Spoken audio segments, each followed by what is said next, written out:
Domestic violence program is for women in middle to upper income areas who are dealing with domestic violence.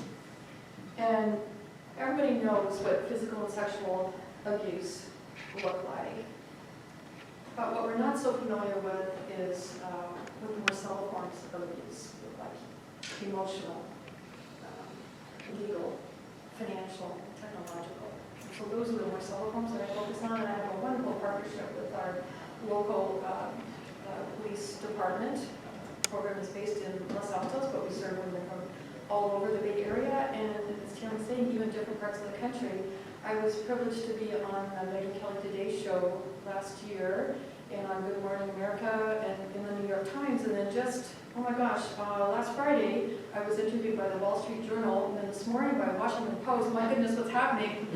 Lots and lots of exposure. Unfortunately, what that means is more women are calling for help. And you all know Eugene Lee, one of our users. He said a prayer over me: God, please send me somebody to help, because I can't keep doing this by myself. So I would ask you all to say a prayer for me, and see if you can find somebody in your circle. Pray over it and see if there's somebody that can help me continue to serve the women who are calling me.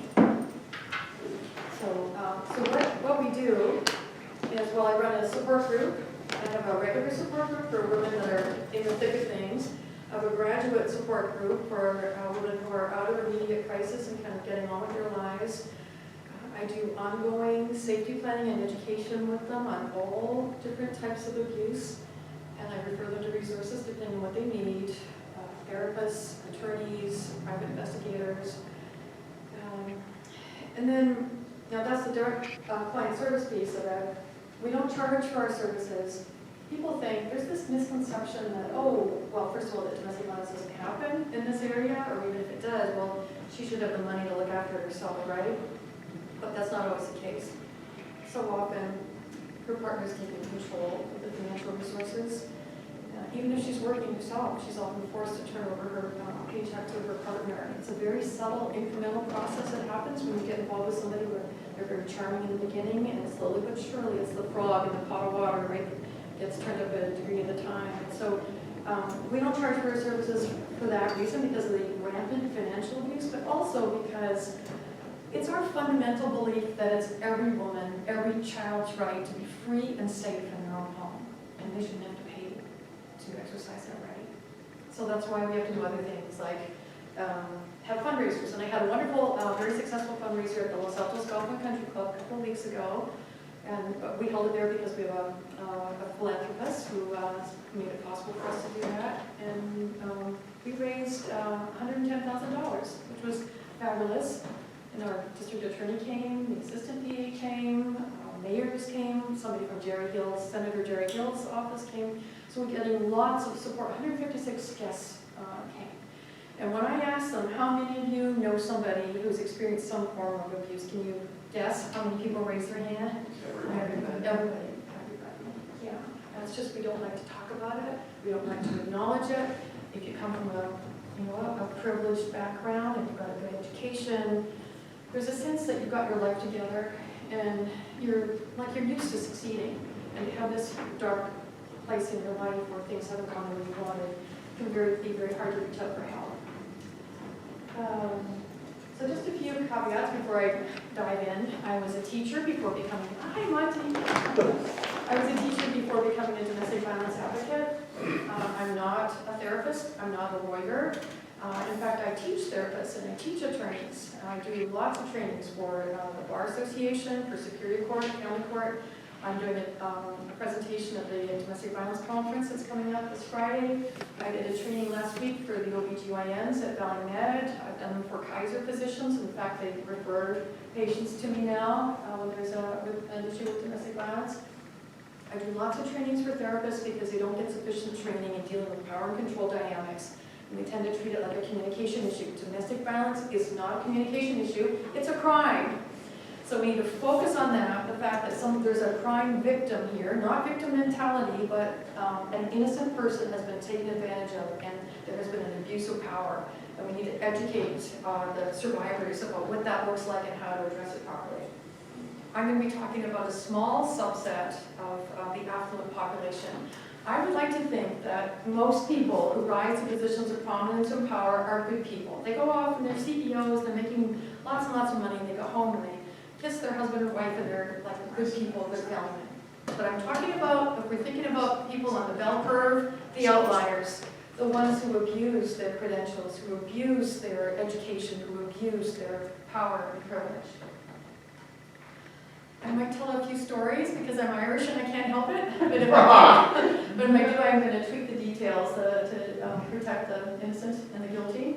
I do want to acknowledge that men can be victims of domestic violence too. I have about 1 male per year, but that's not my area of expertise. 85 to 95% of victims of domestic violence are female, so that's my area of focus. So just for brevity's sake, if I'm talking about a victim of domestic violence, I'm going to use the pronoun she. If I'm talking about a perpetrator, I'm going to use the pronoun he, but I do want to acknowledge that men can be victims and women can be perpetrators.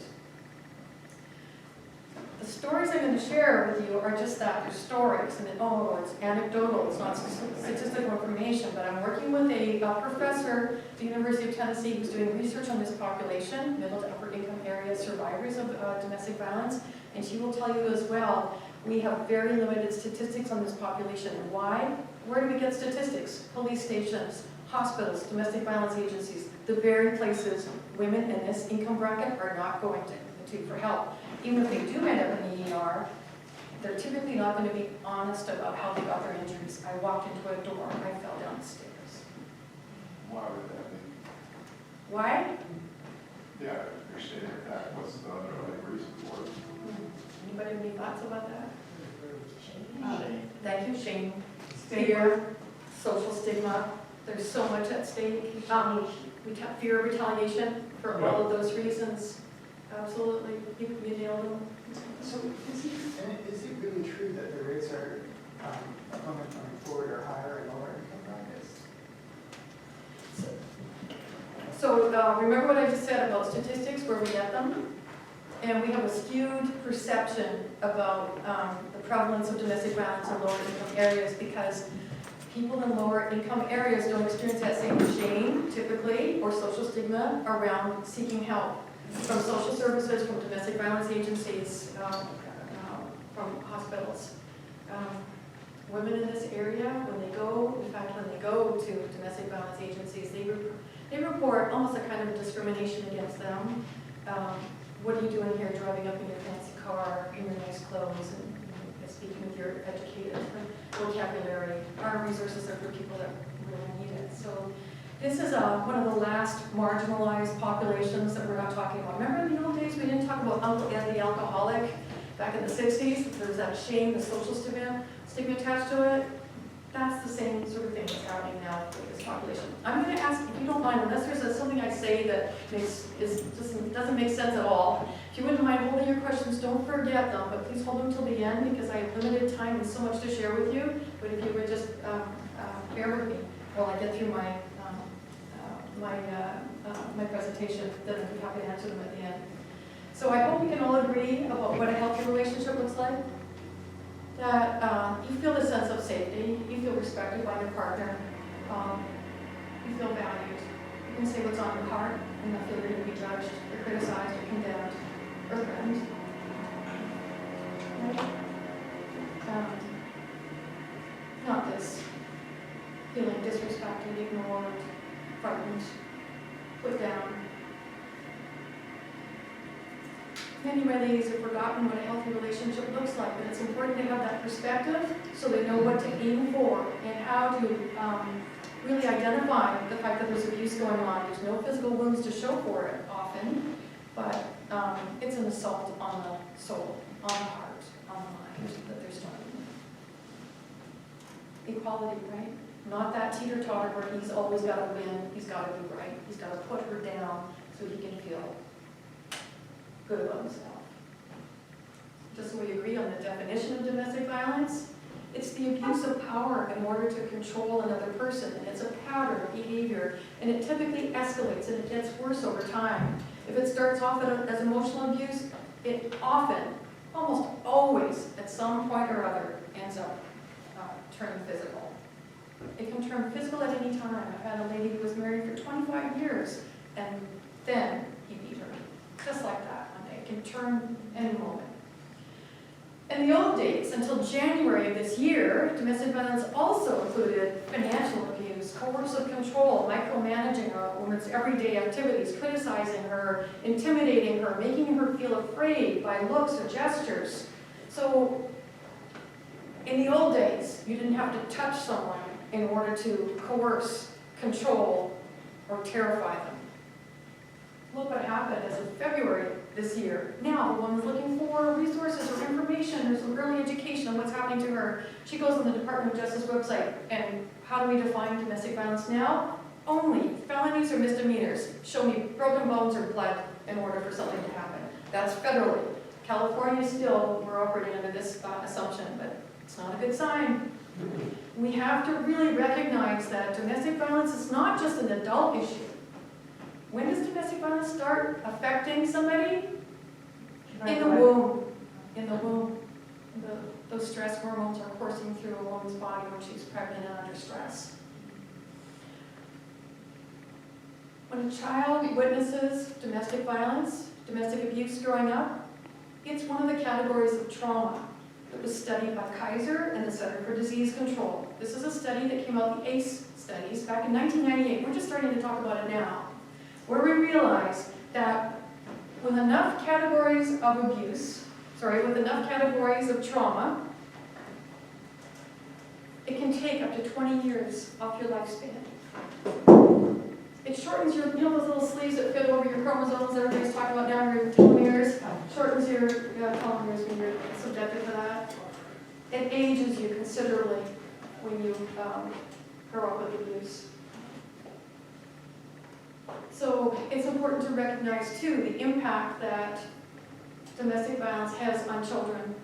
That batterers who abuse their wives are more likely to abuse their children, too. Not just physically, but also sexually. Have you seen this wheel, car control wheel? This is very eye-opening for a lot of our ladies. They don't see, well, where's the fist, where's the blood? Nowhere here. This is intimidating somebody. I don't have to hit you directly. I can hit the wall beside you and give you the message. You don't toe the line, you're next. Verbal attacks, putting them down, calling them names, ranting at them, waking them up in the middle of the night to tell them how useless they are. Separating her from her friends and family and other sources of support, saying, "Oh no, I didn't trip you. You fell." Or "I never said that. I would never say that." Gaslighting, getting inside her head, making her think she's going crazy or losing her memory, turning the children against her, turning into a tyrant in his own home, putting her on an allowance, threatening her. The crazy-making part of it is he's not always like that. Sometimes there's periods of peace, where he's going back to being the man she fell in love with, Dr. Jekyll. And what she doesn't realize is he was always also Mr. Hyde. She just didn't see it until later, when it was being triggered by some other set of events, like getting married or having a child or giving up her job or moving away. But this honeymoon period, when he goes back to being nice, that's what keeps that false hope alive. He's going to go back to being the man she fell in love with. False hope. Because inevitably, the other shoe drops, the tension builds, and there's that verbal, physical explosion. And she spends her life walking, sleeping, living on eggshells. Susan Weitzman wrote a book called Not to People Like Us, Hidden Abuse and Upscale Marriages. And she said, like in regular demographic where domestic violence is supposed to happen, there's often, "Oh, I'm sorry, it'll never happen again." Not so often in the more affluent areas. It's like this sense of entitlement. Look, they don't ever sort of acknowledge the harm they've done. And there's this sense of like, look at all I've given you. You better be grateful for it. So we talked about some of these things, the show of violence, the isolation, keeping her up at night. With all these things that are happening to her, it's very common for them to develop anxiety, depression, signs of post-traumatic stress disorder. The same kinds of symptoms experienced by prisoners of war, hostages, women and children in abusive situations. This brainwashing, the isolation, the micromanagement, the wearing away, it's corrosive. Chips away at her sense of identity, her self-confidence. The lady used to say, I used to be smart. I used to know what happiness was. They say, my friends who haven't seen me for a while say that you're a shadow of your former self. So it feels like what's happening to her is she's pieces of herself are getting washed away. And really what should be her sanctuary, her home, becomes this cage, even if it looks like it's a nice home on the surface. That's why our logo is the bird fleeing the gilded cage. So this idea that it doesn't happen, no, it happens. We're just better at hiding it here. Why don't they speak out? Why don't they call for help? We already talked about shame. Often they become financially dependent on their partners. Many of them have given up their careers. They become stay-at-home moms. The partners are earning lots of money. She doesn't have to work anymore. Or even if she is working, she's slowly, carefully, incrementally taken over the financial control. She wants to keep the family together. She doesn't want the kids to come from a broken home, and what she doesn't realize so often is that the home is already broken. Religious pressures. God would want you to forgive. God would want you to turn the other cheek. God would want you to submit. I've got a little piece I'm going to do on that shortly, and I'm eager to share that with you. Cultural pressures. I have many ladies from other countries, other religions who reach out to me for help. If you came to our support group, it looks like a United Nations meeting some days, because we are women from all over the world. All sisters, though, bound together by that common experience. We talked about that falsehood.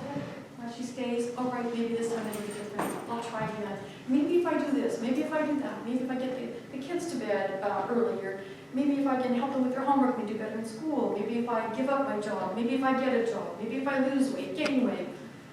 Maybe she thinks she's got control over the abuse, and the secret is, and that can take decades for her to realize this, she doesn't have control over it because she didn't cause it. She's an innocent victim of abuse.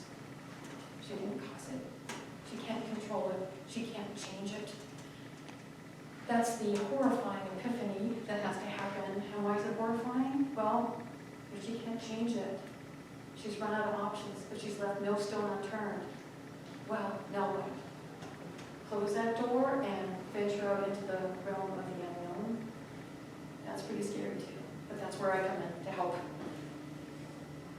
Fear of not being believed, fear of being stalked or hurt or killed afterwards. Over 70% of domestic violence incidents happen after the woman leaves the relationship, after. So her fear of being in real danger is a very real fear. In fact, the more money that their partners had, the higher the fear was that either he could kill her himself or hire somebody to kill her. This whole culture of affluence, so we talk about different cultures. What is a culture? It's a series of expectations, pressures, taboos, values. So what is it to grow up in the culture of affluence? Well, doesn't it mean you're going to, if you go to school, you're going to pick up a sport and do well at it. If you pick up an instrument and do well, you're going to get A's in school. Better get those A's, especially here in Silicon Valley. And you're going to be applying to a good school, get into that good school, get a good job afterwards. Meet somebody of a certain profession, a certain income bracket, so the two of you can combine forces and settle down in a nice house in a nice neighborhood and live happily ever after, climbing that ladder of success. What part of domestic violence fits any of that picture? It's so at odds with what we teach our children, what we strive to be. I included this picture. This is Dr. Martin McNeil. We'll come back to him in a little while, but father of 8, physician, lawyer, bishop in his local church in Utah. Remember that name, Dr. Martin McNeil. And that's, you know who that is in the middle? Pamela Anderson and Tom Lee. Pamela Anderson, So when we're driving around Los Altos Hills or out in Portola Valley or Woodside, we may be envious of those beautiful homes and those, 10-acre estates or whatever, and it's wonderful if you're living with somebody that treats them like an equal with love and compassion. But what if they're not in that type of relationship? I have ladies who have come from those places, and they said, there's places up there that don't get cell phone coverage. There's places there where no one can hear you scream. It's a whole different light on it. So whatever income area you come from, that terror and the suffering is shared by them. Power and control, no matter how much money you have, but it's just if you got more money, more power, you've got more resources to build that power and control. You can make it very hard for her to leave safely, hard for her to keep custody of her children, and then hard for her to maintain anything close to the standard of living she had before. So we have this idea, don't we, of what an abuser looks like. In fact, well, why did I put a big red frame around this guy? Can you tell me what he's wearing? A white beater t-shirt. Thank you. Yeah. So this is our average idea, right? Here's Joe. Well, nobody's called Joe here, but here's Joe who's coming home from the beer factory. He has one, sample of his wares once too often, and he whacks the wife when he gets home. It's kind of our idea of a typical abuser. What about all these other guys here? This wall of shame. Every single one of these people, domestic violence perpetrator, some committed the ultimate act of domestic violence. Of course, you know him, right? OJ. You know him? George Hubley, the 4th, 5th, 6th, he's got some kind of an initial after his name, Roman numeral, murdered his national champion lacrosse player girlfriend, college girlfriend, Dorothy Love. Her family started the One Love Foundation to help college students be safer on campus by doing the danger assessment. Scott Peterson, Ed Dow, Los Gatos wealthy developer, who he would beat his wife for buying a dress or putting highlights in her hair. She got a restraining order against him. She was afraid he was going to do something, hurt the children in order to hurt her. Still afraid of him after the restraining order. He did hurt their child. He killed their son and his son. Bob Bashara. We're going to talk about him. Look at, you see the insignia, the symbol behind him? Can you see what it is there? Yeah, not just Rotary, but president of the Rotary Club. And this guy, Jirash Shalal. Heard about him? San Jose. Kid, victim of hate crimes growing up. We'll hear more about him in a moment. Another college student who murdered his girlfriend. His wife is an activist now, right? Is that the one, Shalal? You might be thinking of Abhishek, Neha Rastogi. She was on the Megyn Kelly Today Show. In fact, that's why they called me. It was because of Neha Rastogi's case, where she was at Apple, he was at Cisco, and she caught him on film beating her after she pointed out a bug she saw on the website. He turned it into a torture session. She's become quite an activist now. This is somebody else. He's had girlfriends. We'll talk about him in a moment. But here are the folks that I work with, the ladies that I work with. Here are their professions. Engineers, physicians. I have a lot of women who are physicians. I was telling one lady earlier, one of them had been strangled regularly by her husband, and she didn't, even as a physician, she didn't understand the implications of strangulation. You can end up dying days, weeks, months afterwards. We need to do a lot more educating, not just of our professional providers, but of children too, to help them recognize early warning signs to get out before they get in too deep. Lawyers, psychologists, entrepreneurs, CEOs, religious leaders. Horrible to think that someone would turn the Bible into a weapon and use it to force his wife to submit. Their partners, same list. They're perpetrating partners, engineers, doctors, professors, lawyers, therapists. It's terrible when they use their psychological training to get inside their partners' heads. So, profile of an affluent abuser.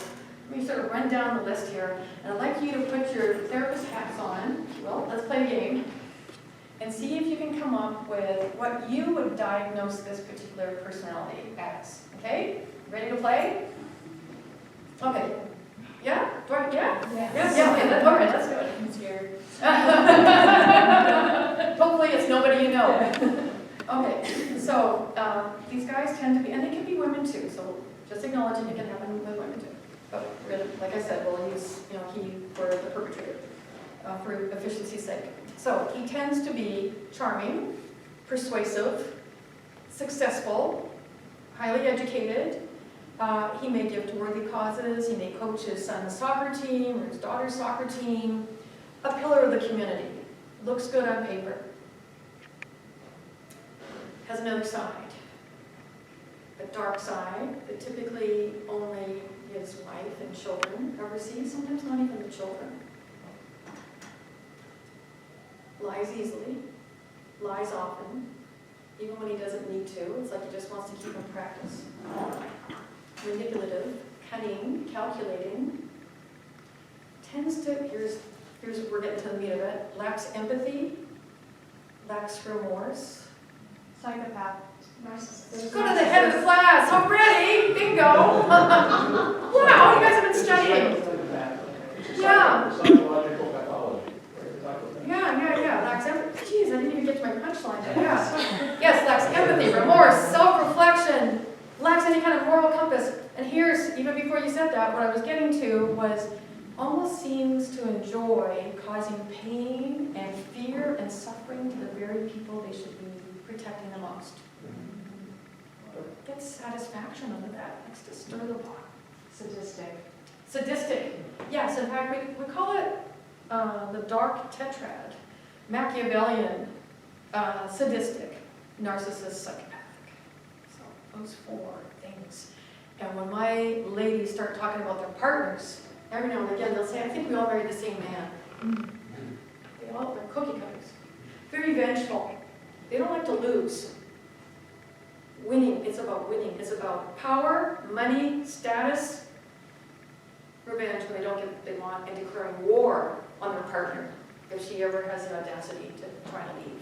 Declaring war, as in, I will destroy you.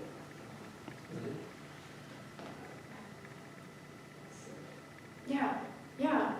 Judith Herman, who wrote the book Trauma and Recovery, a psychiatrist. So they'll try, the perpetrators, they'll try to minimize, deny, like pay no attention to what's going on over here. Let's distract you over here. And if people do start to pay attention, they'll attack the credibility. Don't pay attention to her. She's crazy. She's a problem. Remember Bob? Okay, so businessman, philanthropist, Rotary Club president. How could I have killed my wife, who's on trial for murder, if I was president of the Rotary Club? That's what he was calling himself. But you know what some of the jurors called him as they rendered their verdict? Also, monster, narcissist, sociopath, master manipulator, arrogant, pathological liar. And they are that good that they will convince you it's 12 o'clock noon and snowing outside, and you'll believe them. They're that good. He paid his handyman to kill his wife. So here's what her sister said about Bob.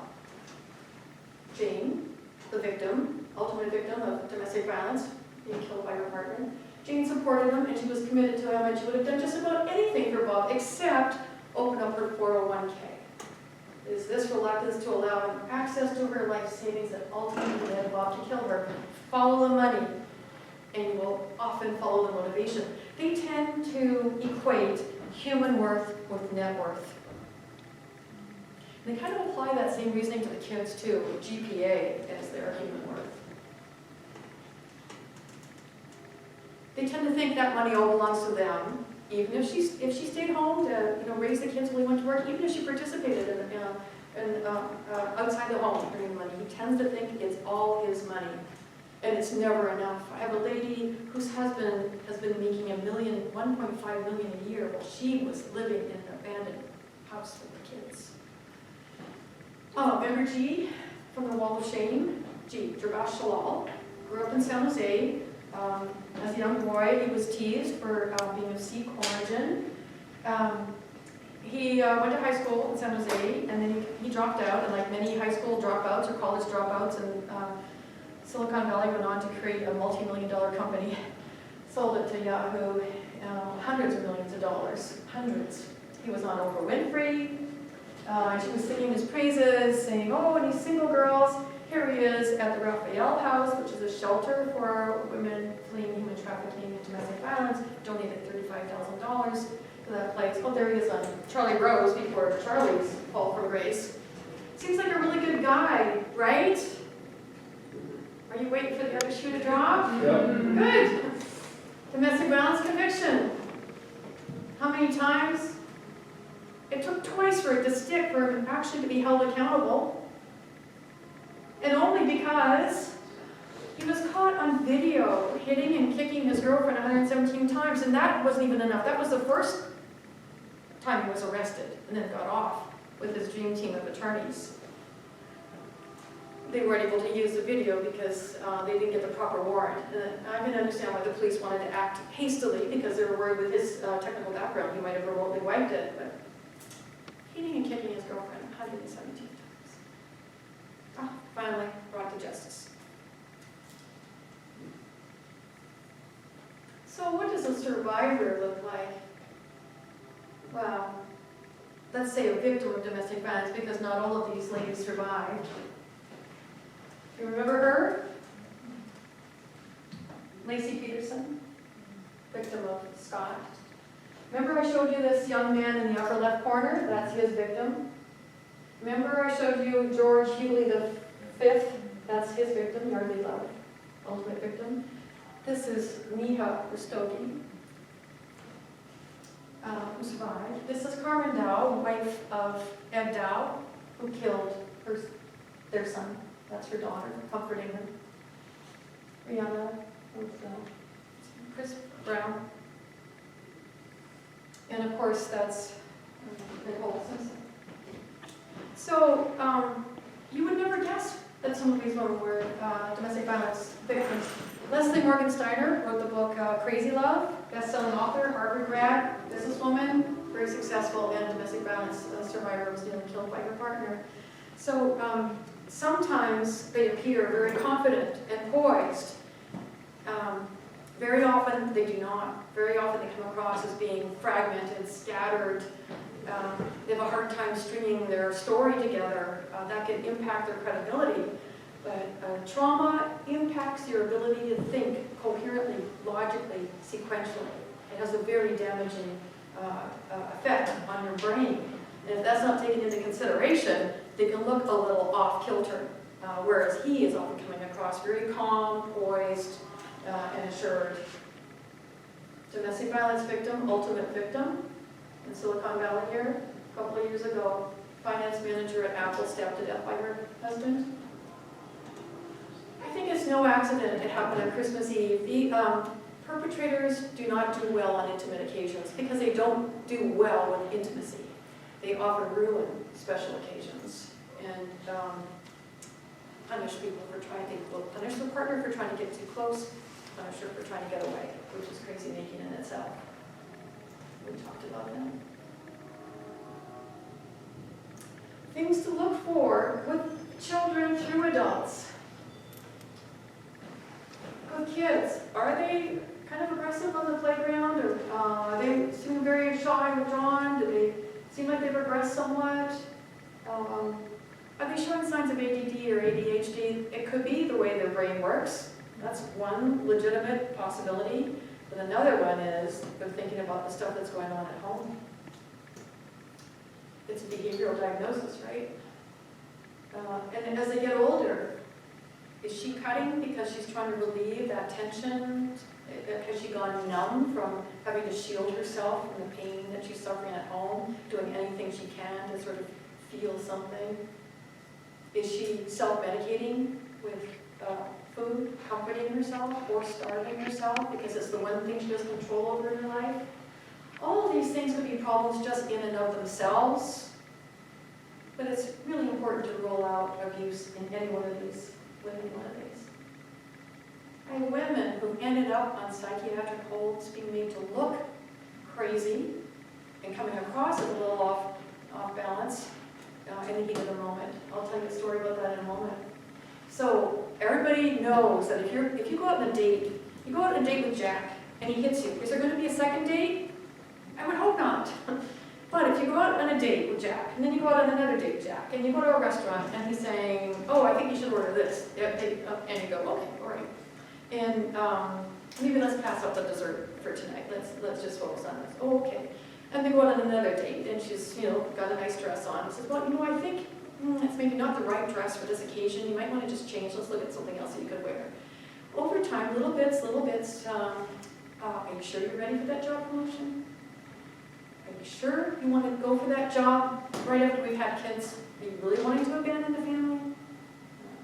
Wait, what happened? Why didn't you remember to do this? What's going on with your memory? What's happening to you lately? Is there something wrong with you? I think there's something wrong with you. I think you're really starting to lose it. I'm worried about you. And our friends are too. I'll tell you because they talk about you. So, boom, boom, boom, let's see these little seeds. Emotional abuse does the most damage and takes the longest to recover from. Oh, broken bones, it'll heal. Which when you get into somebody's heart, you crush that. What is that saying? Sticks and stones will break my bones, but names will break my heart. Technological. We live in Silicon Valley. And anybody work for a high-tech company here? Or have a history of that? Okay, sorry for what I'm about to say. It feels like the high-tech companies are about profit. We're all, here in Silicon Valley, got to make a living, right? But nobody's really thinking about how can technology be abused in the wrong hands. We're thinking, oh, we're going to, have this kind of app on our phone so we can make sure that Susie's getting home from the prom, okay? But we don't really, or catch your cheating spouse. But we don't really think about how Tesla, for example, can be turned into a stalking device. I have a lady whose husband gave her a Tesla. He had a different car. And she didn't really realize how he knew where she was every moment of the day when she would go out until she saw the Tesla app on his phone. It's one of the most used apps. He was stalking her through the Tesla app. And then when she ran away in the car, she found it completely, the car would break down, start, stop. He had control of the car through the Tesla app. I had another lady, oh my gosh, I'm getting ahead of myself. I'm going to tell you more about the technological abuse, but legal. Drag her back to court. Again, I had a lady whose husband spent $2 million on legal fees dragging her back to court, just to punish her. Financial abuse, putting her on an allowance, being overly harsh with her, if you think she's spending too much. Remember Carmen Dow being beaten for putting highlights in her hair or buying a new dress? Spiritual abuse, we'll spend some time on that. We talk about this. The devastating impact of emotional abuse. I write a column for the town crier, Los Altos Town Crier. So my name was Ruth Patrick. If you look me up, Ruth Patrick, you'll see my some of the articles I've written. One was a 5-part series on domestic abuse, and I had a lady who called me after that saying, I didn't know I was in an abusive relationship until I read your series. We have to do a better job educating our young people and ourselves about what emotional abuse looks like, so we can put language on it. That's coercive control. You're gaslighting me. That's financial abuse. Oh, I'm suffering from coerced debt. Now I have a vocabulary. Now I know what you're doing to me. It's not my fault anymore. It's not because I'm stupid, lazy, irresponsible that I've had all my privileges taken away, being treated like an indentured servant or a child. It's because he's abusing his power. Story about the doctor. My dad was a doctor. I have great, great respect for doctors. He was a wonderful man. I was blessed to have a very kind, very good dad who was a physician.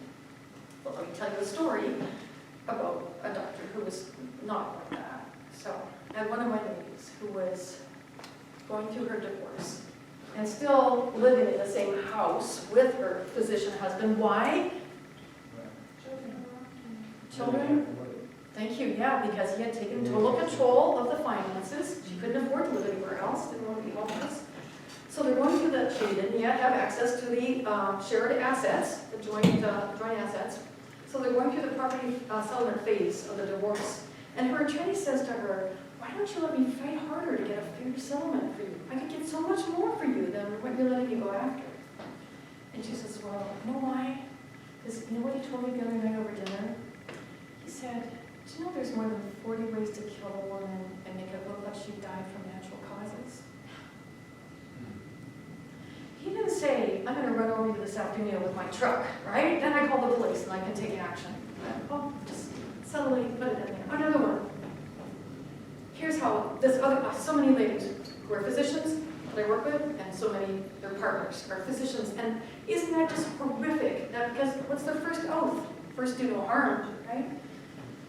So another one, her husband said when he wanted to punish her, said, you know how I'm going to kill you? I'm going to inject you with a poisonous solution between your toes in a way that none of the coroner will think to look.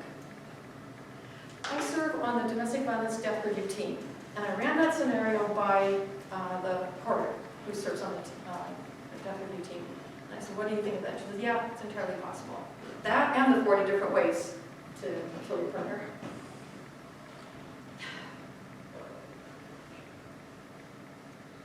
Oh, yeah, here is Dr. Martin McNeil with his lovely wife and his 8 children. Waiting for the other shoe to drop. Here we go. So, he pumped his wife full of drugs, trying to make it look like she died from natural causes. The jury ultimately discovered that those drugs were administered by him. He used to brag to his mistress that he could kill somebody and make it look like natural causes. And when he was found guilty of murder, his own daughter said, I'm just so glad he can't hurt anyone else. He ended up committing suicide in prison. Dr. Martin Levy.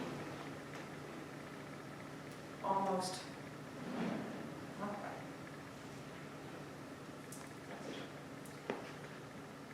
Ah, 5150. Okay, another story. So, one of my ladies married to a psychologist. She had enough of the abuse. She told him she wanted a divorce. She made the mistake of letting the cat out of the bag. She told him she wanted a divorce. He got very angry all night long. He's chasing her around the house, flinging plates at her, broken dishes everywhere, wielding a knife. She's beside herself with terror. She calls 911. He gets out in the driveway to ward off the police before they get in the house. And he says to them, thank God you're here. I'm a therapist. I do believe my wife is having another one of her psychotic meltdowns. Please help me to help her. I believe that she needs to be on a 5150 hold, psychiatric hold, for her own safety, and for the safety of the children, and for me. Please help me to help my wife. Police go in, and they see her like this, right? And they see the broken plates. What would you assume? Coming in cold, you've got this well-spoken, articulate therapist, and you have this woman, hair flying, plates broken. Her hands are slapped in restraints, and she's carted off to the locked behavioral unit. And he comes to visit her. And she says to him, why did you do that? And you know what he says? Because I can.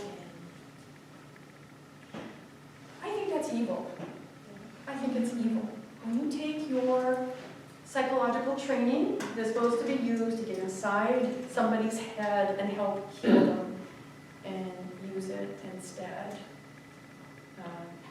you wield it like a weapon. Has everybody heard the term gaslighting? Gaslight? No?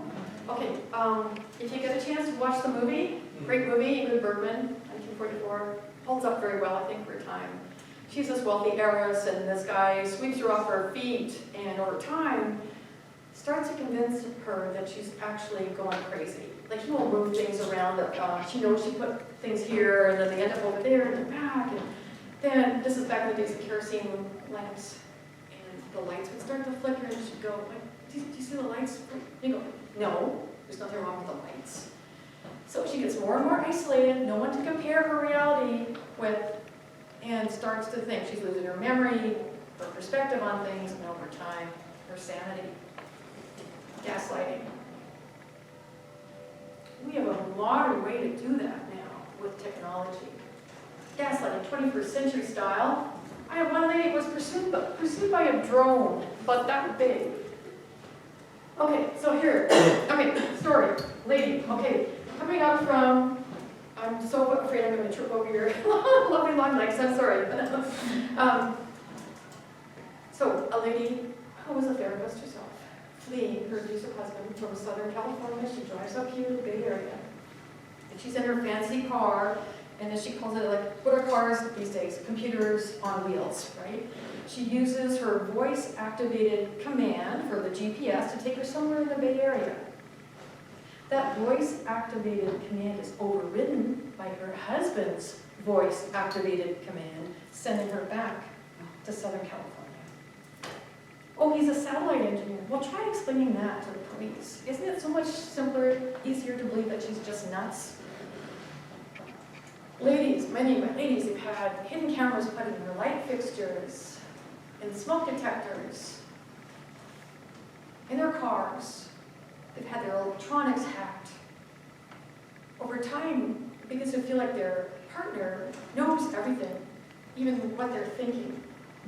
Oh, a lady who owned her own business, she gets married, and then he comes on the scene and starts to take over and undermine her authority with her staff. And over time, she just sees that he's just all about money and trying to sabotage her. She gets on her phone to the attorney, and she's talking about how she's wanting to move towards a divorce. The conversation lasts about 15 minutes or so. And then she looks up, oh, and then her husband's in the doorway. And he's just heard like a minute or so of it. And he goes, you know, I don't really have to have heard any of that earlier part of the conversation, because see this little device here? You think it's a flash drive, right? He pulls it out. Yeah, it's a flash drive. It's also a voice recorder. I'm going to go home and hear everything that you said. You may be drinking your Starbucks from your Starbucks cup. You may be in your car, talking on the phone. I'll be watching.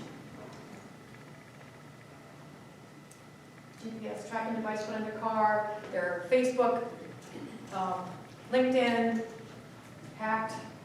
She was murdered by her partner.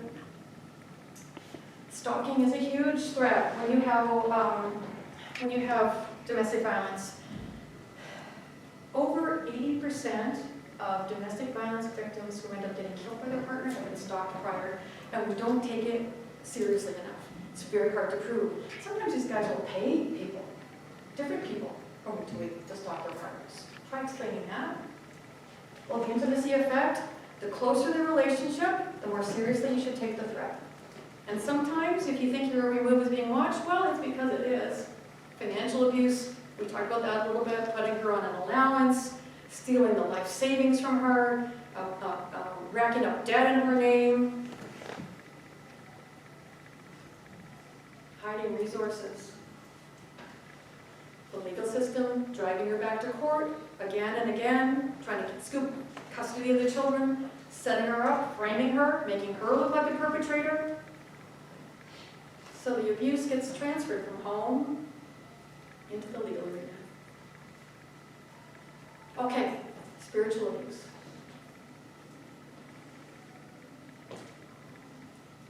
Making it hard for her to practice her faith, shaming her, ridiculing her, not letting her go, or using the Bible to justify the abuse. Nowhere in the Bible does it ever give permission to abuse one's partner. Ephesians, husbands ought to love their wives as their own bodies. He who loves his wife loves himself. After all, no one ever hated his own body, but he feeds and cares for it just as Christ does the church. There's no biblical justification for abuse. Do unto others as you would have them do unto you. The golden rule. Husbands, love your wives and do not be harsh with them. This is my commandment, that you love one another as I have loved you. It's all about love, right? You all know this, right? This is in my office. Love is patient, love is kind. You flip this on its head. That's what abuse looks like. Impatient, cruel, envious, all about themselves, rude, all self-seeking. easily angry, keeps a record of wrongs. Remember what you did 5 years ago? They won't let you forget it. That's abuse, the opposite of love. And now these three remain: faith, hope, and love. But the greatest of these is love.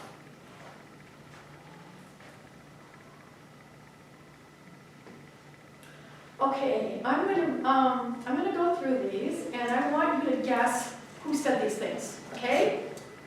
And if you don't, okay, well, I want you to guess. Okay, so 95% of Christian women who attend Christian churches have never heard a sermon declaring abuse is wrong. Submitting to abuse and continuing to endure it is not biblical, not godly, not Christ-like, not God's will, not right. You know who said this? If you are in a marriage or a relationship and there is physical aggression and you are a victim of abuse, get out, get safe. Violence against a victim is evil and wrong. Should be against a woman. The abuse of a person for sexual gratification is evil and wrong, and the church ought to be the first to say so. Can you guess? Bishop. Sorry? No! John, No! John River. Ta-da!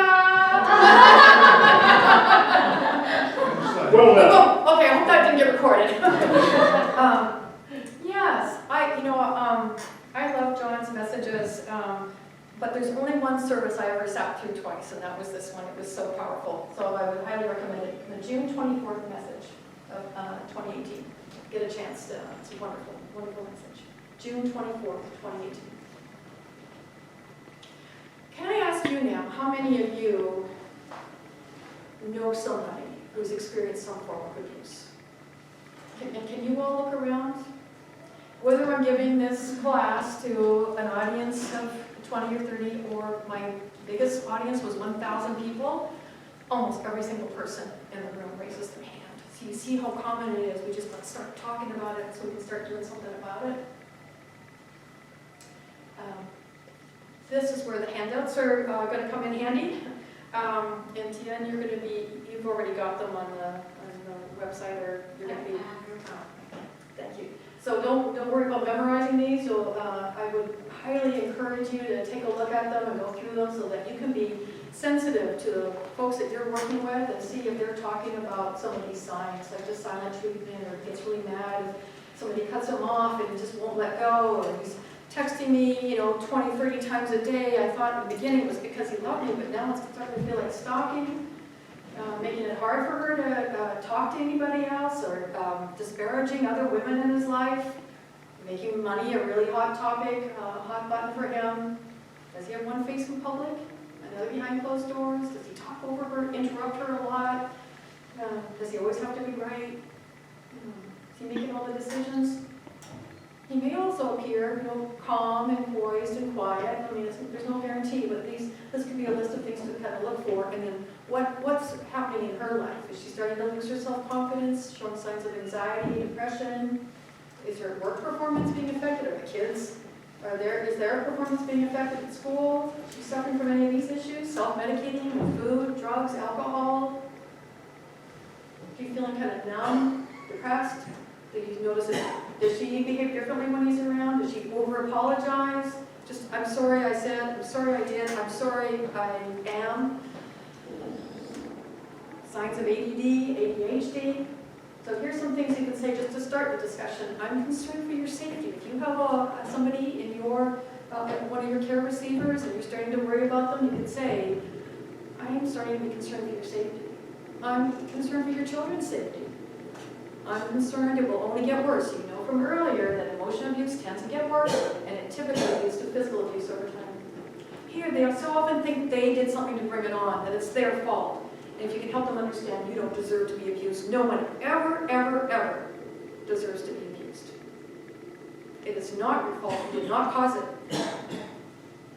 You're not alone. That's one of the things that ladies say to me that's so important when they first reach out to me. Thank you for validating my experience. I finally feel like I'm not alone dealing with this. And you can say to your the care receivers, I'm here to help you. I can find someone who can help. They can call me. So they know that they don't have to do it alone. So So more questions, that's to start the conversation, more questions, and you can look at your handouts to really get into the meat of the matter, if you want to. More questions, depending on how lightly you want to tread or how much detail you want to get into. But please, don't pressure her to leave, don't tell her what to do, don't judge her, don't blame her, don't shame her, she's had enough of that. Don't ask her why she continues to stay, that's a form of blaming, victim blaming. Don't say, oh, there's two sides to every story, or what's your role in this?